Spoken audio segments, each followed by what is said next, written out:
الله من قرأ الفاتحة. بسم الله الرحمن الرحيم. الحمد لله رب العالمين. إياك نعبد وإياك نستعين. اهدنا الصراط المستقيم صراط الذين أنعمت عليهم غير المغضوب عليهم ولا الضالين. اللهم صل على محمد. أعوذ بالله من الشيطان اللعين الرجيم. بسم الله الرحمن الرحيم. الحمد لله رب العالمين والعاقبة للمتقين والجنة للمؤمنين والنار للملحدين، والصلاة والسلام على سيد الأنبياء والمرسلين سيدنا ونبينا وشفيعنا أبي القاسم محمد آله الطيبين الطاهرين المعصومين المظلومين. أما بعد، فقد روي عن الإمام الصادق جعفر بن محمد عليهما السلام في زيارته يوم الأربعين جده الحسين سيد الشهداء قال: وبذل مهجته فيك ليستنقذ عبادك من الجهالة وحيرة الضلالة. ماہ محرم الحرام کی ابتدائی تاریخیں ہیں اور سید الشہداء 2 محرم کو کربلا پہنچ چکے ہیں، اور مجالس کا یہ سلسلہ اسی حادثے کی یادگار منانے کے لیے جاری ہے۔ آج 3 محرم کی مناسبت سے آپ حضرات کی خدمت میں گفتگو ہے۔ سب سے پہلا سوال ذہن میں یہ پیدا ہوتا ہے کہ جو حادثہ 1380 سال پہلے، 14 صدیوں پہلے گزرا، اسے آج کیوں یاد کیا جا رہا ہے؟ اگرچہ اس کا جواب ہمارے اس بینر پہ موجود ہے جو دکھائی دے رہا ہے، پیغام کربلا۔ اس کا مطلب اس حادثے کو دہرانا صرف فطرت یا جذبات کا تقاضا نہیں ہے، بلکہ اس المیے کو یاد کرنا اس کے کچھ اور اہداف اور اغراض ہیں۔ میں نے اس سلسلے میں گفتگو کے لیے بہت مختصر سے وقت میں اپنے چھٹے امام حضرت جعفر صادق علیہ السلام کے زبان سے ادا کیے ہوئے ان کلمات کو موضوع قرار دیا ہے، عنوان گفتگو کے طور پر پیش کیا ہے کہ جن کلمات میں 40 کے دن، امام کے چہلم کے دن، سید الشہداء کی زیارت کرتے ہوئے امام صادق علیہ السلام نے یہ فقر مالک سے خطاب کرتے ہوئے کہے تھے کہ پروردگار حسین نے کیا کیا کیا ہے، ان کے کیا کیا خدمات ہیں، اور انہوں نے کون کون سی قربانیاں پیش کی ہیں۔ ان جملوں سے کربلا کا ہدف بھی سامنے آتا ہے، اور ان جملوں سے ہمیں بھی سیکھنے کو مل جاتا ہے کہ آج عزاداری کا ہدف کیا ہونا چاہیے۔ امام نے اللہ سے خطاب کرتے ہوئے کہا کہ وَلَقَدْ بَذَلَ مُهْجَتَهُ فِيكَ، حسین نے اپنی جان تیری راہ میں قربان کی۔ انہوں نے جو جان دی ہے وہ تیرے لیے دی ہے، تیری جزا کے لیے بھی نہیں، تیرے ثواب کے لیے بھی نہیں، تیرے اجر کے لیے بھی نہیں، تیرے لیے۔ اور تو نے یہ کائنات بنائی انسان کے لیے، انسان کو بنایا اپنی عبادت کے لیے، اور اپنی عبادت اس لیے انسان نے نہیں چاہی کہ انسان کے اللہ اکبر کہنے سے تو بڑا ہو جاتا ہے، انسان کے سجدوں سے تو بلند ہو جاتا ہے، انسان جب تیری راہ میں زکوٰۃ یا صدقہ یا خیرات کرتا ہے تو اس سے تیرے خزانے میں کوئی اضافہ ہو جاتا ہے۔ تیری عبادت کر کے انسان کی عبادت سے تجھے کچھ نہیں ملتا، تو نے جو نظام بنایا ہے زندگی کا جس کا نام دین ہے، یہ دین کا نظام جس میں نماز بھی ہے، روزہ بھی ہے، زکوٰۃ بھی ہے، اطاعت پروردگار بھی ہے، خدمت خلق بھی ہے، بیماروں کی تیمارداری بھی ہے، غریبوں کی مدد بھی ہے، خود کو کچل کے دوسرے تک مدد پہنچانا بھی ہے، ظلم سے بچنا بھی ہے، ظلم سے بچانا بھی ہے، غرور اور گھمنڈ سے دور رہنا بھی ہے، اور انکساری کے مزاج کو پیش کرنا بھی ہے، معاشرے سے ظلم کو مٹانا بھی ہے، اور سوسائٹی میں گھر سے لے کر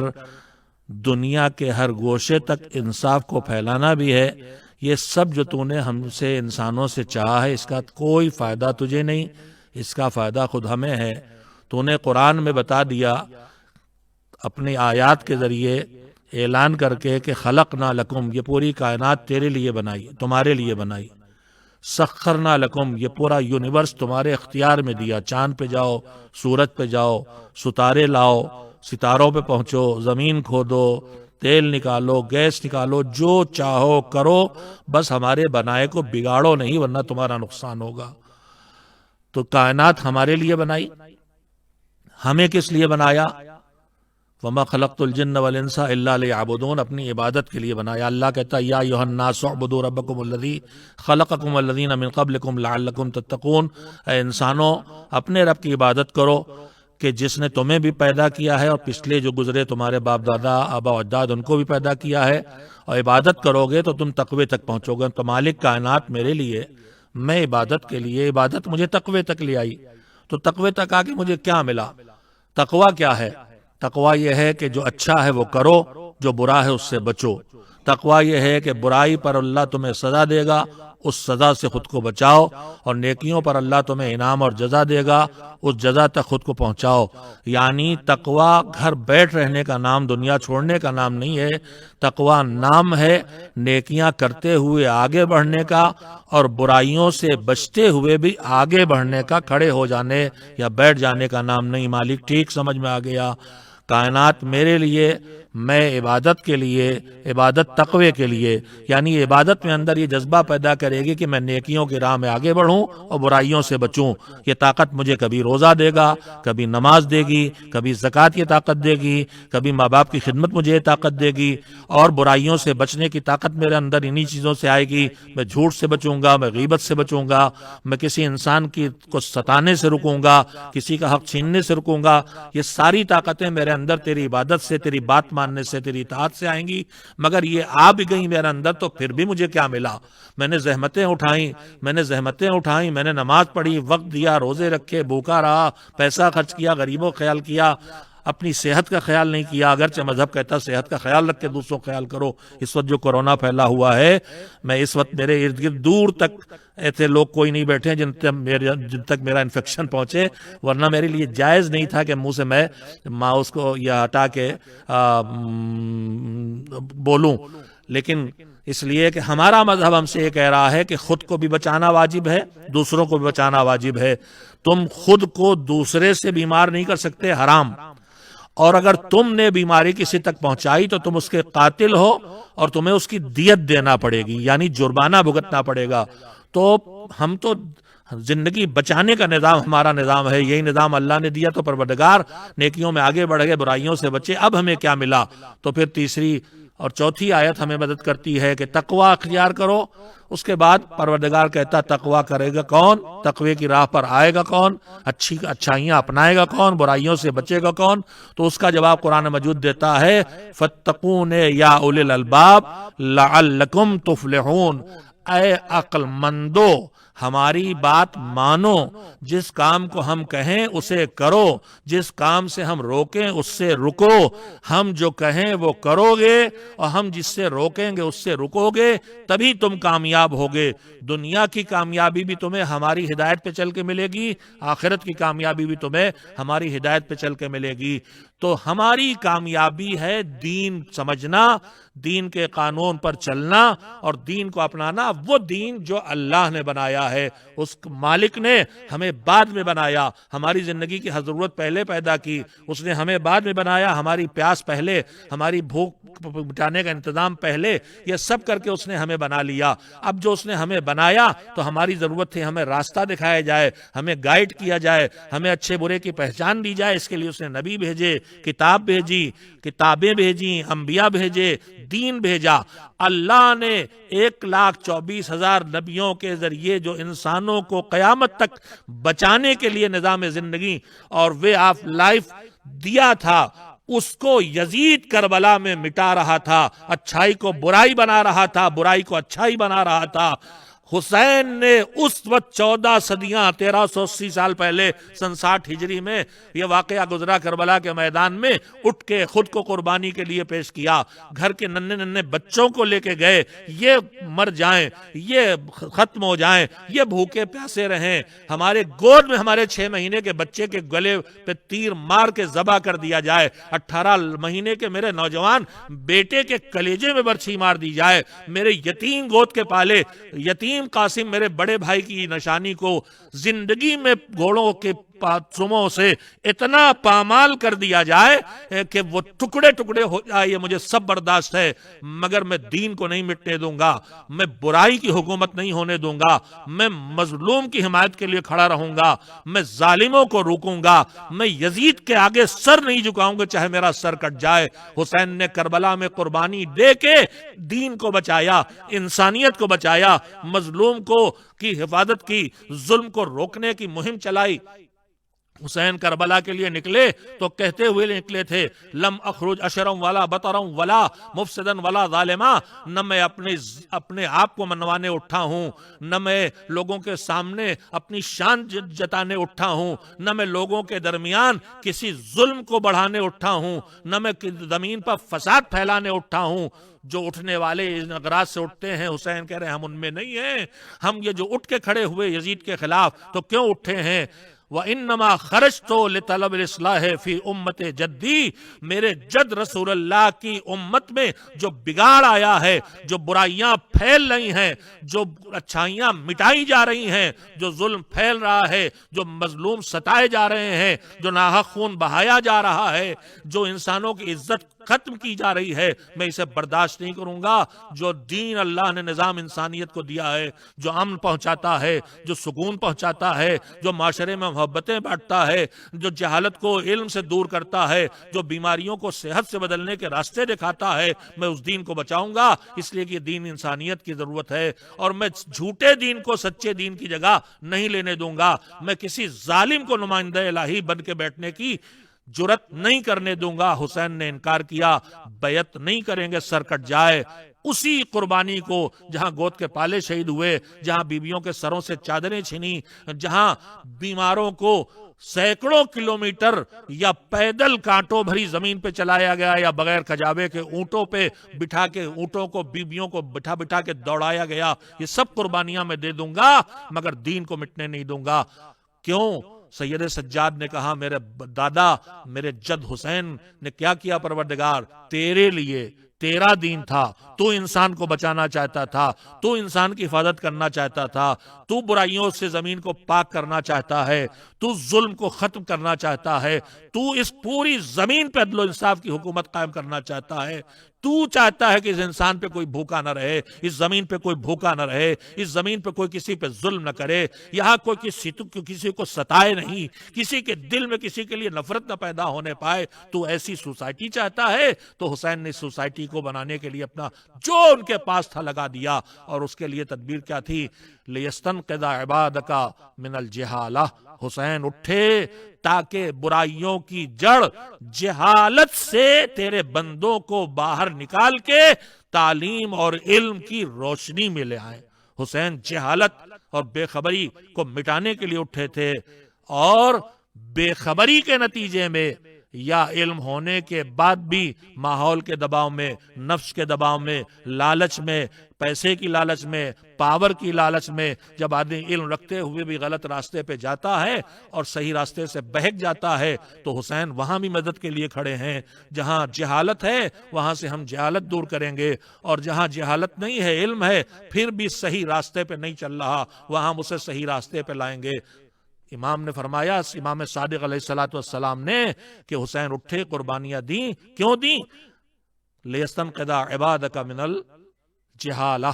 تاکہ جہالت سے تیرے بندوں کو نکال لے۔ وَمِنْ حَيْرَةِ الضَّلَالَةِ، اور جب آدمی دہلی مثلا میں آیا، مجھے یہاں آنا تھا، میرے ساتھ میرے رہنما موجود تھے، گائیڈ موجود تھے، لیکن میں ایک جگہ پہنچ گیا، کل لکھنؤ سے رات میں آیا، چوراہے پہ رات میں کوئی نہیں ہے، اب کوئی بتانے والا بھی نہیں، ایسے کوئی حقیقی باتیں نہیں رہی، آج گوگل ہر جگہ بتانے کے لیے ہے، لیکن اب ہم کھڑے ہیں، کدھر جائیں؟ چوراہا ہے، کدھر جانا؟ ہمیں حیرت زدہ کھڑے ہیں۔ تو جب آدمی راستہ نہ پہچانے اور راستہ بہک جائے تو حیرت زدہ ہوتا ہے، ویسے ہی جب اچھائی برائی کا راستہ بہک جائے، وہ نہ طے کر سکے اچھا برا کیا ہے، اس میں اچھا کیا ہے، برا کیا ہے، مجھے کیا کرنا چاہیے، مجھے کیا نہیں کرنا چاہیے، کنفیوژن پیدا ہو جائے، جو اس وقت اس دنیا میں انتہائی درجہ، ہم دنیا کے شیطانوں نے ہمیں ہر معاملے میں کنفیوز کر رکھا ہے، ہر مسئلے میں کنفیوز کر رکھا ہے۔ ایسے میں حسین کا مشن کیا تھا؟ اس کنفیوز انسانیت کو کنفیوژن سے نکال کے کلیئر ماحول میں لے آؤ، صاف ستھرے ماحول میں لے آؤ، ہدایت کے نور میں لے آؤ، تاکہ گمراہی کی حیرت سے نکال لے حسین انسانیت کو، اور صحیح راستہ دکھا دیں جو چین کا، امن کا، سکون کا، نجات کا راستہ ہے۔ یہ تھا غرض حسین، یہ تھی غرض حسین، اور اسی کو حسین خود بھی کہہ کے گئے تھے۔ حسین کہہ کے گئے، میں نکلا نہ اٹھلانے کے لیے، نہ اکڑ دکھانے کے لیے، نہ کسی کو ستانے کے لیے، نہ فتنہ پھیلانے کے لیے، میں نکلا ہوں تو بس اس لیے نکلا ہوں تاکہ میں اپنے نانا کی امت میں پھیلے ہوئے بگاڑ کو ٹھیک کروں۔ آج ہمارے معاشرے میں بگاڑ ہے، آج ہمارے ہاں خود غرضی چھائی ہے، آج کوئی کسی کا حق چھین لیتا ہے تو کوئی بچانے والا نہیں، آج مظلوم کا کوئی ساتھ دینے والا نہیں۔ اسلام اگر واقعی ہم اپنا لیں، میں اور کسی کو کچھ نہیں کہتا، میں اپنے مسلم سے کہتا ہوں، تم کیسے مسلمان ہو کہ تم ظلم کرو، تم کسی کا حق چھینو، بیٹی کا حق نہ دو، کسی کو ستاؤ، اس لیے کہ تم اس رسول کے ماننے والے ہو صلی اللہ علیہ وآلہ وسلم، جس نے کہا انصر اخاک ولو کانا ظالما کانا و مظلوما، اپنے بھائی کی مدد کرو، تمہارا مسلم بھائی، اس کی مدد کرو۔ کیا مدد کریں؟ کہا چاہے وہ ظالم ہو تو بھی مدد کرو، چاہے مظلوم ہو تو بھی مدد کرو۔ ارے رسول اللہ رحمت اللہ العالمین اور کہہ رہے ہیں ظالم کی مدد کرو، آپ عادل خدا کے نمائندے اور کہہ رہے ہیں ظالم کی مدد کرو، وہ ظلم کرے میں اس کی مدد کروں، وہ کسی کو مارے میں بھی اس کے ساتھ شامل ہو جاؤں، وہ لچنگ کرے میں بھی اس کے ساتھ کھڑا ہو جاؤں، وہ کسی کو گالیاں دے میں اس کے ساتھ کھڑا ہو جاؤں، وہ کسی کا حق چھینے میں کھڑا ہو جاؤں۔ رسول اللہ نے کہا نہیں، یہی تو تم نہیں سمجھے، مجھ سے سمجھو، مجھ سے سمجھو، دین مجھ سے سمجھو، انسانیت مجھ سے سمجھو۔ پھر کیا؟ مظلوم کی مدد کیسے کرو گے؟ کہا مظلوم کی مدد ایسے کریں گے، اسے ظلم سے بچائیں گے، کوئی اسے ستا رہا اسے نکال لیں گے اس ظلم سے۔ کہا ظالم کی؟ کہا ظالم ظلم کر رہا اس کا ساتھ دیں گے؟ کہا نہیں، ظالم کی ساتھ مدد، جو اگریسو ہے، اگریشن کرنے والا ہے، اس کی مدد اس کے ظلم میں اس کا ساتھ دینا نہیں ہے۔ کہا پھر کیا ہے؟ کہ ظالم کی مدد، جو تیرا بھائی بھی ظلم کر رہا اس کی مدد یہ ہے کہ اسے اس ظلم سے روک دو، ظلم سے روکنا اس کی مدد ہے۔ کیوں؟ اس لیے کہ اگر وہ ظلم کرے گا تو اس ظلم کی سزا اسے بھگتنا ہے۔ اور میں یہیں پہ ایک جملہ اپنے گھر کی بیبیوں سے، گھر کے اندر جو بزرگ حاکم، فیملی کے حاکم ہوتے ہیں، وہاں سے لے کے حکومتوں کے ذمہ داروں تک اور دکانوں کے مالکوں تک اور آفس کے باس تک، سب سے ایک بات کہنا چاہتا ہوں کہ زندگی اور پرسکون زندگی کے لیے ایک بات یاد رکھیے کہ ہمارے پاس کوئی چھوٹا سا بھی اگر پاور ہے اور ہر جگہ ہے تو ہم اس پاور کو اپنے منوانے پہ لگنے لگتے ہیں، اپنے کو پاورفل بنانے پہ لگنے لگتے ہیں، مگر اس پاور کو ظلم کے ساتھ دینے کے لیے استعمال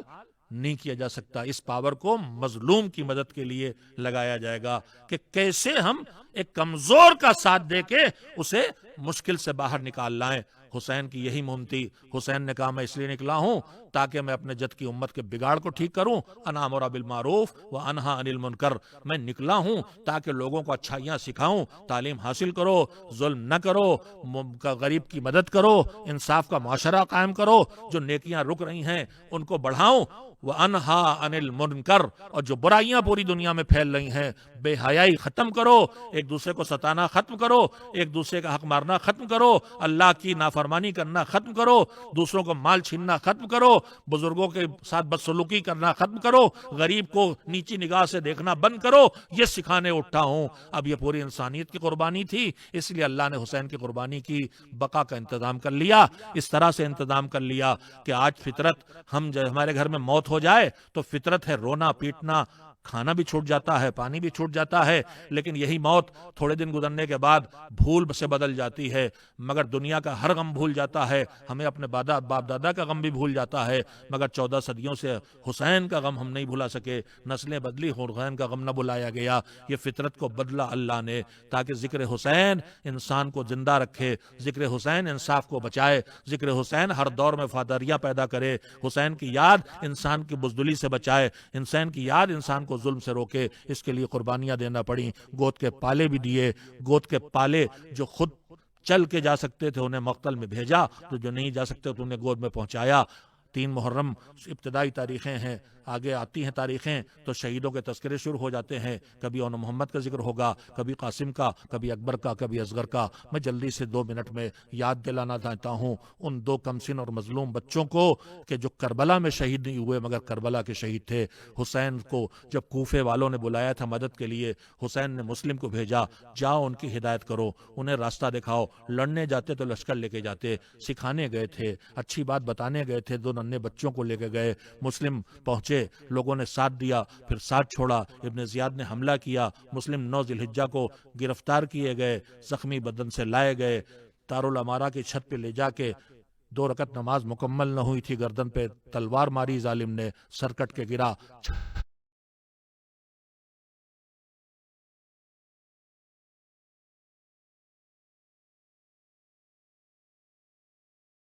گردن میں رسی باندھ کے آج داعش اور IS جو کچھ کر رہا ہے، یہ ان کے اجداد تھے جنہوں نے حسین اور ان کے گھر والوں کو اس ظلم کے ساتھ شہید کیا تھا۔ بے سر کے جنازے کو گورنر ہاؤس کے دروازے پہ لا کے رسی سے باندھ کے لٹکا دیا گیا۔ 9 ذی الحجہ محرم سے 20 دن پہلے مسلم شہید ہوئے، 2 محرم کو حسین کربلا پہنچے، 7 سے پانی بند ہوا، 7 کی صبح سے حسین کے خیموں میں پانی نہیں ہے، اصغر بھی 6 مہینے کے پیاسے، سکینہ بھی 3 سال کی پیاسی، محمد باقر بھی 3.5 سال کے پیاسے، 7 سے یہ سب پیاسے ہیں، 5 سے پانی نہیں آیا، لہذا بڑے پہلے سے پیاسے ہیں۔ 9 محرم کو جنگ ہوئی، شام ہوتے ہوتے حسین کا قافلہ شہید ہو گیا، حسین کا سر کٹا۔ 11 محرم کو قیدی گرفتار کر کے کوفے لائے گئے، کس طرح سے شہداء کے سر نو کے نیزہ پہ آگے آگے پیچھے پیچھے بیویاں، سروں سے چادریں چھینی جا چکی ہیں، بازوؤں میں رسن باندھی گئی ہے، جکڑی ہوئی بیویاں دارالامارہ کے دروازے پر پہنچیں، آگے سید سجاد زین العابدین حسین کے بیٹے سر جھکائے جا رہے تھے، مسلم چچا ہیں ان کے، مسلم عباس کے سگے بہنوئی ہیں، مسلم کی زوجہ رقیہ عباس کی سگی بہن ہے، 2 جوان بیٹے رقیہ کے ساتھ کربلا حسین کے پاس ساتھ گئے تھے، وہ شہید ہو گئے تھے، مسلم کے 2 ننھے بچے کوفے مسلم کے ساتھ آئے تھے، وہ قید خانے میں ڈال دیے گئے تھے۔ سید سجاد نے مسلم کے جنازے کو دیکھا، سلام کر کے آگے بڑھے، پیچھے پیچھے بیویاں تھیں، اس میں رقیہ عباس کی بہن رقیہ، مسلم کی زوجہ رقیہ، بے سر کے جنازے کے شوہر کے بے سر کے جنازے کو دیکھ کے رک گئی، رکی تو زینب آگے بڑھی، بہن جلدی چلو ورنہ بھی ظالم تازیانے لے کے آئیں گے اور تمہیں تازیانے ماریں گے۔ رک گئی، ہاتھ جوڑے، 1 منٹ، بہت دنوں کے بعد مسلم ملے ہیں، مہینوں پہلے جلے تھے مسلم آگے بڑھی، رقیہ ہاتھ جوڑے سلام کیا، میرے سرتاج سلام، میرے سرتاج سلام، تمہارے سر پہ تن پہ سر نہیں، دیکھو تمہاری کنیز کے سر پہ چادر نہیں، مسلم میں نے سنا تمہارے پیروں میں رسیاں باندھ کے گلیوں میں کھینچا گیا، میں نے حسین کی لاش کو دیکھا گھوڑوں سے کچلا گیا، مسلم تم پانی مانگا تم نے پیتے وقت دیا گیا نہ پی سکے، حسین تو پیاسے ذبح کر دیے گئے، مسلم میں تمہیں خوشخبری سناتی ہو، تمہارے 2 جوان بیٹے میرے ساتھ کربلا آئے تھے، دونوں لڑ کے حسین پہ جان دے دی، مسلم میں 2 ننھے بچے تم میرے ساتھ لے کے اپنے ساتھ لائے تھے، وہ تو لڑنے کے قابل نہ تھے، وہ دونوں کہاں ہیں؟ کوئی نہ تھا جو بتاتا ہے کہ رقیہ تیرے بچوں کے ساتھ کیا بیتی، کیسے قید خانے میں رہے، کیسے سرزد سے جدا ہوئے، کیسے دریا میں ننھے ننھے لاشیں بغیر سر کے پھینک دیے گئے، ماں تڑپتی ہوئی چلی گئی، کوئی نہ تھا جو بچوں کو ماں تک پہنچا دیتا، ماں کو بچوں سے ملا دیتا۔ وَسَيَعْلَمُ الَّذِينَ ظَلَمُوا أَيَّ مُنْقَلَبٍ يَنْقَلِبُونَ۔ اللہم تقبل منا انکا انت